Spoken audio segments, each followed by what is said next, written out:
मैंने बोला कि मैं एक वक्त ऐसा आएगा कि मैं इतनी मेहनत करूंगा, इतनी मेहनत करूंगा कि मुझे खुद से बोलना नहीं पड़ेगा, कि मेरा काम आपको जवाब दे देगा।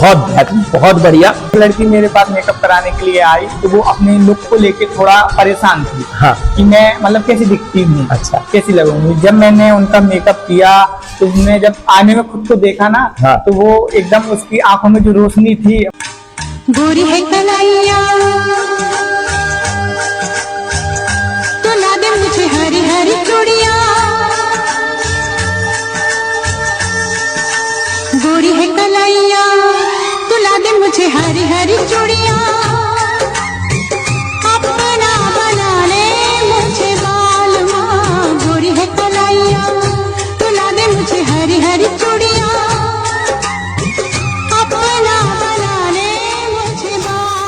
जो तपते हैं घिसते हैं सत्यवीर कहलाते हैं, सौभाग्य न सब दिन सोता है, देखे आगे क्या क्या होता है। नमस्कार, बियॉन्ड बाउंड्रीज सीमाओं से परे प्रोग्राम में आपका स्वागत है। आज हमारे साथ एक ऐसी शख्सियत है कि जी आमतौर पर हम लोग ये सुनते हैं कि लड़का इंजीनियर बन गया, लड़का डॉक्टर बन गया या लड़के ने किसी प्रकार का व्यापार प्रारंभ किया, लेकिन एक ऐसा प्रोफेशन व्यवसाय चुनना जो लड़कियां करती हैं अर्थात ब्यूटी पार्लर, वो लड़के ने कार्य प्रारंभ किया और कार्य प्रारंभ नहीं अपनी उसकी सफलता की ऊंचाइयों तक लगातार पहुंच रहे हैं और पहुंच चुके हैं। ठीक, तो मिलाते हैं ऐसी शख्सियत से सम्माननीय मृगेंद्र राजपूत जी। आदरणीय हमारी सम्माननीय जनता आपको देख रही है जी। तो मृगेंद्र जी, सबसे पहले आप हमारी जनता को अपना नाम बताएं और अपने गांव का नाम बताएं। सबसे पहले तो आपको थैंक्स बोलना चाहूंगा जी, जो आपने मुझे इतना सम्मान दिया और आप लोगों की वजह से लोगों को मोटिवेशन और कुछ करने का सपोर्ट मिलेगा जी। और आप अपना सपोर्ट ऐसे ही बनाए रखिए जी जी जी। तो मेरा नाम मृगेंद्र है। मैं उत्तर प्रदेश के छोटे से गांव जखेड़ी से बिलोंग करता हूँ। बहुत अच्छा। अगला प्रश्न कि आमतौर पर लड़कों को जल्दी ब्यूटी पार्लर की तरफ इंटरेस्ट नहीं होता, तो आपने ब्यूटी पार्लर का काम कब और कैसे शुरू किया? मैंने सर ये काम अच्छा, पहले ये बताइए हमारी जनता को कि रुचि कहाँ से आई जी। अच्छा, रुचि सर ये जो मेरी आर्ट थी ना, ये हमेशा से अच्छी रही है। मुझे लगता है कि गॉड गिफ्ट है। बहुत अच्छा। हाँ, तो मैं जब मेरी आर्ट अच्छी रही है तो मुझे लगा कि जैसे कि कोई फंक्शन वगैरह होते थे कॉलेज वगैरह में, तो बोला कि कुछ करना, सजावटी का काम जैसे आता था, तो मुझे लोगों ने बोला कि ये तो मृगेंद्र कर लेगा जी। तो मैंने बोला ठीक है मैं कर लूंगा। मेकअप करना, थोड़ी मेकअप का टचअप वगैरह करना, लोगों को रेडी करना, तो इस चीज में हमेशा आगे रहता था। बहुत अच्छा। तो मैंने उस चीज में अपना सबसे पहले अपनी चीजें आगे रखी, लोगों को रेडी किया, सब चीजें। और फिर जैसे कि मुझे 5 साल पहले मैंने ये चीज स्टार्ट की। अच्छा जी। तो मुझे लगा कि इस चीज की मुझे ट्रेनिंग लेनी चाहिए। ठीक है, तो मैंने लोकल से कोर्स किया। लोकल से ट्रेनिंग मतलब ब्यूटी पार्लर का कोर्स किया जी। फिर इसके बाद मैंने सोचा कि ये चीज क्यों ना मैं गांव में ही खोल लूं जी। ठीक है, क्योंकि जैसे कि और अदर जगह खोलने के लिए अपने पास बजट भी बहुत होना चाहिए इस चीज के। तो मैंने और लोगों को भी देखा कि बहुत ही अच्छी सैलून बना हुआ है और ये चीजें देखी हैं। बिल्कुल। तो मुझे लगा कि इतना बजट तो नहीं है और इस काम के लिए पापा तो एग्री नहीं होंगे। अच्छा। मुझे अंदर से ये चीज लगती थी कि पापा एग्री नहीं होंगे इस काम के लिए। तो मैंने सोचा कि चलो कोई बात नहीं, मैं ये चीज घर पे ही स्टार्ट कर देता हूँ। मैंने लोकल से कोर्स करके मैंने घर पे ही स्टार्ट कर दिया। बस इसके बाद धीरे धीरे काम लोगों के बीच में मेकअप करने लगा। बहुत बढ़िया, बहुत बढ़िया। अच्छा, यहाँ पर एक सवाल पूछूंगा मैं अपने स्तर पर कि जब आपने दोस्तों को बताया मैं यहाँ पर काम करूंगा या ऐसे करके, तो दोस्तों की क्या प्रतिक्रिया रहती थी? अच्छा, लोगों का वो समझ सकते हैं, जो जैसे दोस्त थे ना, तो लोगों ने उस टाइम ना मुझे ऐसे अंदर से लगा खुद से कि लोग मेरा कहीं ना कहीं साथ छोड़ रहे हैं इस काम को लेके, क्योंकि अपोजिट काम था। अब लोगों को नहीं पता इस बारे में ज्यादा जानकारी, क्योंकि इस फील्ड में कम ही लोग जा पाते हैं। बहुत बढ़िया, बहुत बढ़िया। अगला सवाल, आपने अपनी बात पिताजी को रखी। ठीक है, तो पिताजी का और क्या रिएक्शन था? अच्छा, पापा का तो पापा ने बोला कि तुम इससे अच्छा है कि पापा जी का, दीदी का, परिवार का सबसे पहले, क्योंकि भाई एक लड़का होकर ये काम घर वालों को बोलेंगे, तो माता पिता को थोड़ा ये चीज बताइए। मेरे पापा मुझे लगता है कि ज्यादा समझदार है, मैच्योर हैं, तो इस वजह से मैं सारी चीजें पापा को ही रखता हूँ। बहुत अच्छा। हाँ, तो पापा से मैंने बोला कि पापा मुझे मेकअप मतलब कोर्स करना है। हाँ। तो पापा ने बोला कि नहीं, तो मैं इंटर हो चुका था मेरा, तो बोल रहे थे कि नहीं तो मैं जाके तैयारी करो बाहर। हाँ। मैंने पापा से बोला कि नहीं पापा नहीं, मुझे देखो पढ़ाई में बहुत ज्यादा इंटरेस्ट नहीं है, मैं हाँ। बताऊं, मुझे जिस चीज में मुझे इंटरेस्ट है आप मुझे वो करने दो ना। बिल्कुल। तो पापा ने बोला कि ये काम कोई करने वाला है, हाँ। मतलब कि फिर तुम्हें जैसा ठीक लगे तुम कर लो, देखो मैं इस चीज के लिए तो पैसा नहीं दूंगा। अच्छा। और मुझे लगा कि इसमें पैसे की तो नीड रहेगी। हाँ। तो पापा ने बोला कि नहीं, मैं इस चीज के लिए पैसा नहीं दूंगा, तुम्हें जो करना है कर लो। तो मैं थोड़ा अंदर से नर्वस हुआ कि मतलब कि मैं कहाँ से पैसे लाऊंगा इस चीज को करने के लिए।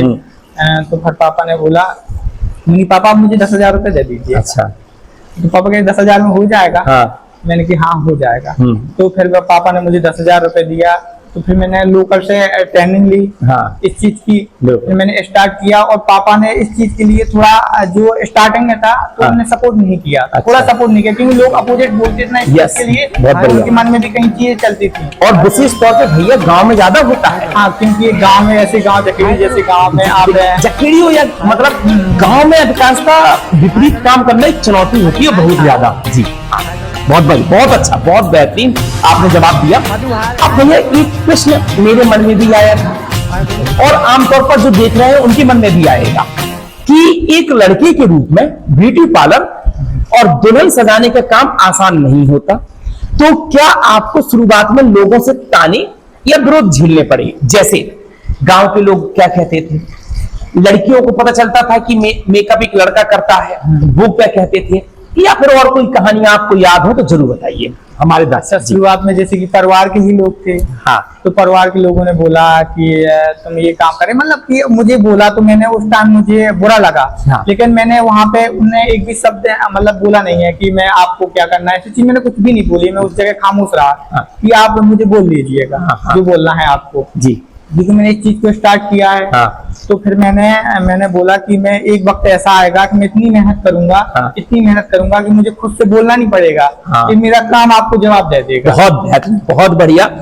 और लड़कियों का क्या रिएक्शन रहता था शुरुआत वाला पल? आज तो आप सफल हैं। हाँ। आज तो बहुत शुरुआत वाला।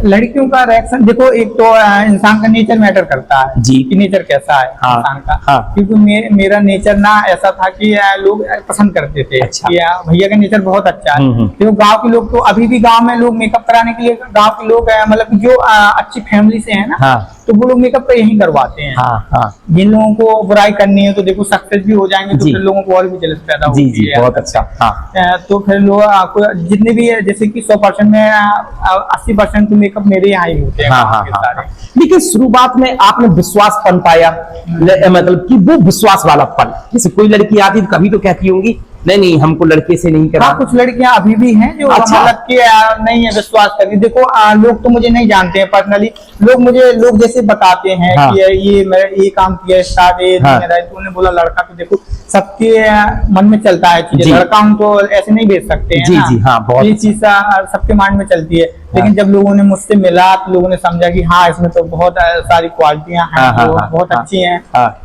तो लोगों ने धीरे धीरे विश्वास करना स्टार्ट किया। बहुत शानदार। ठीक, तो आपकी इस बात का हम ये निष्कर्ष निकाल सकते हैं कि मान लीजिए व्यक्ति का जो वास्तव में उसकी गॉड गिफ्टेड है, हाँ हाँ, वो करे बहुत हाँ। ज्यादा आगे। हाँ, तो उसे वही सही रास्ता मुझे लगता जी। है। अब एक थोड़ा मजाकिया सवाल पूछ लेते हैं। कुछ होता है ना, कुछ इतिहास याद रहता है।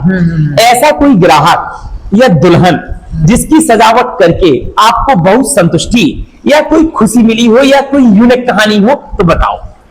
अच्छा, जैसे कि एक मतलब कि एक लड़की मेकअप कराने के लिए आई मेरे पास। अच्छा, तो सामने बताइए जरा। तो एक लड़की मेरे पास मेकअप कराने के लिए आई, तो वो अपने लुक को लेके थोड़ा परेशान थी। हाँ। कि मैं मतलब कैसी दिखती हूँ। अच्छा। कैसी लगूंगी। जब मैंने उनका मेकअप किया तो उसने जब आने में खुद को देखा ना। हाँ। तो वो एकदम उसकी आंखों में जो रोशनी थी, मतलब कि अंदर से जो कॉन्फिडेंस आया, पहले तो वो बहुत नर्वस थी इस चीज हाँ। को लेके। हाँ। लेकिन जब उन्हें खुद को देखा ना तो बहुत ज्यादा उसे खुशी मिली। तो मुझे इस मतलब कि ये पलना सबसे हाँ। ज्यादा हिम्मत दिया इस पल ने। आज लोग वर्तमान में आपको कैसे देखते हैं और लोगों समाज का नजरिया क्या बदला है आपके प्रति? पहले से तो चीजें बहुत ही अपोजिट हो गई हैं। अच्छा। अब लोगों को लोग मुझे इज्जत की नजर से देखते हैं। अच्छा। इज्जत देते हैं, जहाँ भी जाता हूँ, जैसे कहीं निकला तो लोग चर्चाएं स्टार्ट हो जाती हैं कि हाँ। हाँ ये मरगंज है, अच्छा। ये काम करता है। पहले इस चीज को ना लोगों ने अपोजिट बोला है बहुत ही, कि मुझे समाज मुझे कुछ समझ में नहीं आई, समाज कैसी है। जब तक इंसान है मतलब कि कुछ करने की स्टार्टिंग करता है तो लोग कितना अपोजिट बोलते हैं। फिर इसके बाद जब आदमी सक्सेस हो जाता है तो फिर लोगों की चीजें चेंज हो जाती हैं। तो मुझे बहुत अच्छा लगा, अब भी मुझे अच्छा लगता है कि लोग मेरी चर्चाएं करते हैं। कहीं भी जाऊँ तो मुझे सब लोग जानते भी है, जैसे कि काफी जगह। तो मुझे बहुत अच्छा लगता है। ठीक, बहुत अच्छा। एक सवाल, केवल एक दो शब्द में कोशिश करिएगा देने का, या एक लाइन में, आपकी सफलता का सबसे बड़ा कारण क्या रहा? मेरी सफलता का सबसे बड़ा कारण है, जो मैंने एक, जैसे कि गांव में शादी हुई। हाँ। तो मैंने एक गरीब लड़की का मेकअप फ्री में करना चाहा। अच्छा। मैंने भी बोला कि दीदी आप आ जाइएगा, मैं आपका मेकअप फ्री में करता हूँ, क्योंकि वो आर्थिक स्थिति उनकी ठीक नहीं थी जी। मुझे ऐसा लगा क्योंकि उनकी तो मैंने, तो उसने कहा कि भैया नहीं, पैसा तो थोड़ा बहुत तो देना पड़ेगा। नहीं, हाँ। मैंने कि आप, मुझे पैसे से उस टाइम लगता था कि मैं अपना काम दिखाऊं लोगों को। हाँ। जब मैंने उनका मेकअप किया तो वो बोली कि भैया, उन्हें मतलब वो खुशी अलग ही होती है, जैसे एक लड़की की होती है ना सपने, जैसे जी। कि सजना ऐसे। हाँ। और मुझे लगता है कि अब तो बहुत ही ज्यादा हो गया, पहले इतनी क्रेज नहीं थी। हाँ। 5-6 साल पहले इतनी क्रेज नहीं हाँ, थी, यस। लेकिन अब इस लाइन में बहुत ज्यादा क्रेज बढ़ चुकी हाँ, है। हाँ। तो उनकी आंखों में मतलब कि जो देखा खुशी की जो होती है ना हाँ, चीजें, जी। तो मुझे उसने हिम्मत दी बहुत ज्यादा, हाँ। मतलब कि मैं सही रास्ता चल रहा हूँ। जी जी, बहुत बहुत बढ़िया। एक सवाल, अंतिम सवाल, उन युवाओं के लिए, विशेष तौर पर लड़कियां, बहुत ध्यान से, आपके प्रोफेशन पे लड़कियों का बहुत सपना है, काफी बच्चियों का, युवाओं के लिए क्या संदेश देना चाहेंगे कि जो समाज के डर से अपने मन का काम नहीं कर पाते, लड़का हो या लड़कियां? मैं चाहता हूं कि जो लोग कुछ करना चाहते हैं, हाँ। तो वो दिल खोलकर अपना काम करें। हाँ। मुझे लगता है वही सही रास्ता है, जी। जिससे आपको मतलब कि संतुष्टि मिले ना काम हाँ, से, जी। वही सही रास्ता है। हाँ। हाँ। हमारा अंतिम सवाल एक हम पूछ लेते हैं आपको अपनी तरफ से, कि कैसा लगा हमारे प्रोग्राम में आकर? सर, मुझे यहाँ पे आके जो फील हुआ है, जैसे हाँ। कि आपको लोगों को इस चीज से मोटिवेशन मिलेगी जी। और आप लोगों से सपोर्ट मिलेगा लोगों हाँ। को, तो आप अपना सपोर्ट ऐसे ही बनाए रखिए लोगों पे। बहुत बहुत धन्यवाद। चलिए मिलते हैं अगले प्रोग्राम में किसी नई शख्सियत के साथ। जय हिंद, जय भारत।